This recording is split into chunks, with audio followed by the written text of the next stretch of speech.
अच्छा करके आ रहे हैं। हमें किसी भी तरीके से लोगों का दिल जीत करके, मतदाताओं का दिल जीत करके हमें भोजपुर सीट को भी कांग्रेस की झोली में डालना है और अपनी बहन को यहाँ से एमएलए बना करके बहन कुमारी मायावती जी को सौंपना।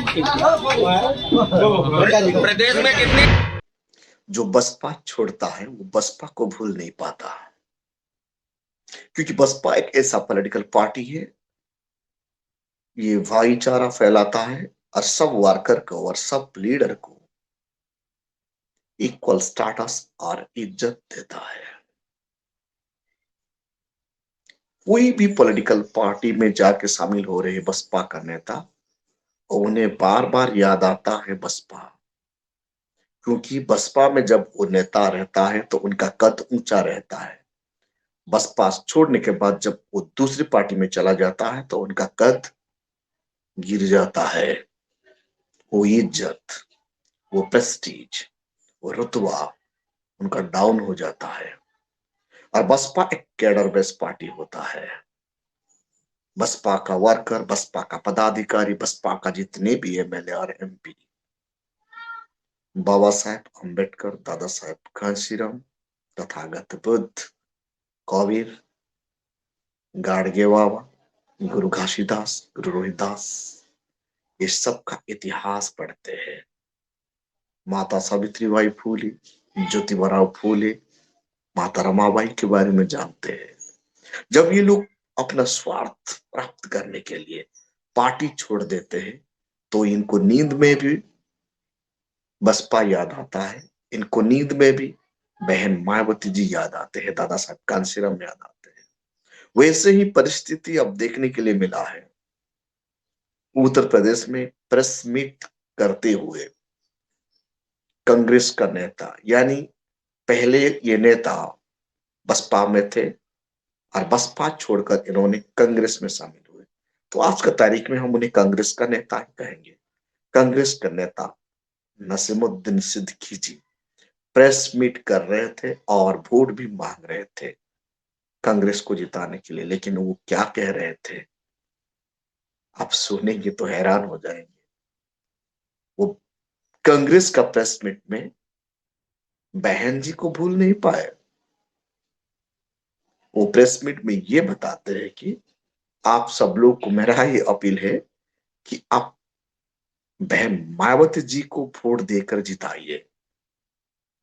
याद कीजिए आप लोग वो दिन जब अटल बिहारी वाजपेयी का शासन का पीरियड में गवर्नमेंट कैसे गिरा था। बहन मायावती जी का ताकत क्या था और क्या है उस दिन बीजेपी वाले को पता चला था। वही नसीरुद्दीन सिद्दीकी आज जब कांग्रेस पार्टी में प्रेस मीट दे रहे थे, उन्हें बहन जी ही याद आ रहा था और वो अपील भी ये कर देते हैं कि बहन मायावती जी को वोट देकर जिताने के लिए। हकीकत है कहीं दिल का अंदर छुपी हुई बात अपने आप सामने आ जाता है, क्योंकि लोग जानते हैं, जान रहे हैं आज यूपी में जो दंगल राज है, जो भाईचारा नष्ट हुआ है, दलितों को मारा जा रहा है, माइनॉरिटी को टॉर्चर किया जा रहा है, डराया जा रहा है, धर्म के आड़ में नफरत फैलाया जा रहा है, नफरत का राजनीति किया जा रहा है। इस सब को समाप्त करने की दमखम सिर्फ बसपा ही एकमात्र विकल्प है। ये सब बात नसीरुद्दीन सिद्दीकी जी का जहन में उतर गया है। इसीलिए नसीरुद्दीन सिद्दीकी जी कांग्रेस के लिए वोट मांगने वाला व्यक्ति बहन मायावती जी के लिए वोट मांगने लगे। सचमुच सच सामने आ ही जाता है। सच चाहे आप जितना भी कोशिश कीजिए आप छुपा नहीं पाएंगे। सच सच ही होता है। ये बात कभी भी कोई भी गोदी मीडिया आपको नहीं दिखाएगा। आप नेशनल मीडिया खोल के देखिए, उत्तर प्रदेश में बसपा का कितना ताकतवर के साथ लड़ाई लड़ रहा है बसपा। कांटे की टक्कर दे रहा है, हर सीट पर डटकर मुकाबला कर रहा है, हर बूथ में बसपा का वर्कर जुड़े हुए, हर बूथ को जिताने के लिए बसपा का वर्कर लगे हुए हैं। लेकिन गोदी मीडिया कभी भी बसपा के बारे में दिखा नहीं रहा है। जो भी मीडिया खोलिए आप, सिर्फ बीजेपी वाले को, समाजवादी पार्टी वाले को और कांग्रेस को दिखा रहा है। बहन मायावती जी और बसपा को बिल्कुल जगह ही नहीं दिया जा रहा है। सिर्फ सोशल मीडिया ही एक मीडिया है जो बहुजनों का मीडिया बन गया है। बसपा आज सोशल मीडिया के बलबूते पर अपना लड़ाई लड़ रहा है। जब आप सोशल मीडिया खोलते हैं, सोशल मीडिया नीला ही नीला हो रहा है। इससे ही पता चलता है कितने नफरत की राजनीति करता है नेशनल मीडिया। इससे आप लोग समझ जाइए। नसीमुद्दीन सिद्दीकी जी, आपको हम धन्यवाद देंगे। आप भूल नहीं पा रहे हैं बसपा को, आप भूल भी नहीं पाएंगे बसपा को, क्योंकि बसपा में जब आप थे तो आपका रुतबा था, आपका आत्मसम्मान ज्यादा था, आप सुरक्षित थे। और उत्तर प्रदेश में हमारा माइनॉरिटी भाई, बहुजन समाज का लोग सुख अमन चैन से जीते थे। वो दिन आज आपको अपने ही आप याद आ ही जा रहा है। डेफिनेटली ही आएगा, क्योंकि सच सच ही होता है। कितने वक्त तक आप सूरज को बादल में ढक सकते हैं? अपने आप सूरज सामने आ ही जाता है। बसपा ऐसा एक सच है, वो इतिहास रचने के लिए तैयार कर रहा है।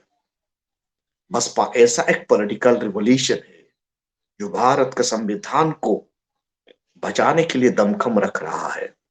बसपा ऐसा एक मिशनरी ऑर्गेनाइजेशन है, ये एक व्यक्ति को प्यूरिफाई कर देता है, नफरत की राजनीति को समाप्त करके समरसता स्थापन करने की दमखम रखता है। क्योंकि बसपा बुद्ध का आइडियोलॉजी में चलता है, क्योंकि बसपा बाबा साहेब आम्बेडकर को अपने दिल में रखता है। इसीलिए तो बसपा का कोई पॉलिटिकल एजेंडा नहीं होता, इलेक्शन मैनिफेस्टो जारी नहीं करता बसपा। क्यों? बसपा का एक ही पॉलिटिकल मैनिफेस्टो है, वो है भारत का संविधान, यानी सोशल इक्वालिटी, सामाजिक समरसता स्थापन करना, इकोनॉमिक इक्वालिटी यानी गरीब को मिटाना, सबको इकोनॉमिक इक्वालिटी दिलाना, सोशल जस्टिस यानी गैर बराबरी समाज को मिटाकर बराबरी समाज स्थापन करना। है कोई पॉलिटिकल पार्टी में दम?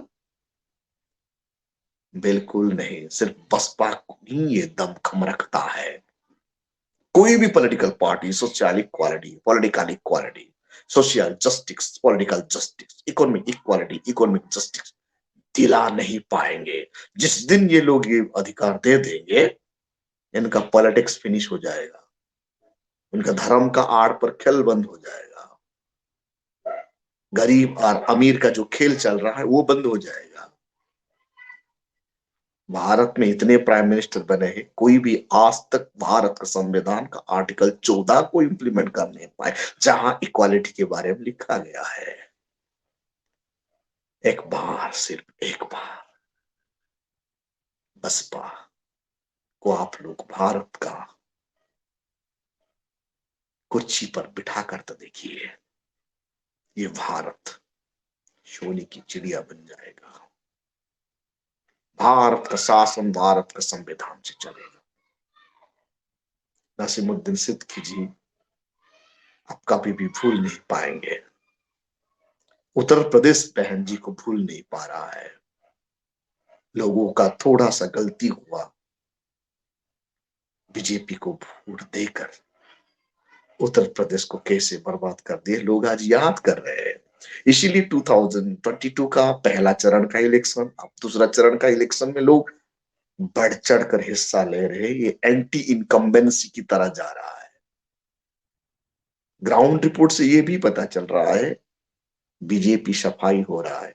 चाहे आप ईवीएम को कितना मैनेजमेंट कीजिए या सी वोटर को आप जितना भी मैनेजमेंट कीजिए, सो 20,000 से आपका गिनती शुरुआत करने के लिए आप तैयार कर रहे हैं, ये सपना सपना ही रह जाएगा। आप जितने भी बीजेपी वाले का लोग शासन प्रशासन को मिसयूज करके ताकत हथियाने के लिए कोशिश कर रहे हैं, बहुजन समाज इनको विफल करेगा, हमारा ये पूरा भरोसा है। क्योंकि बहन जी का नारा है हर बूथ को जिताना है, यानी हर बूथ में बसपा का वर्कर डट कर लगे हुए हैं।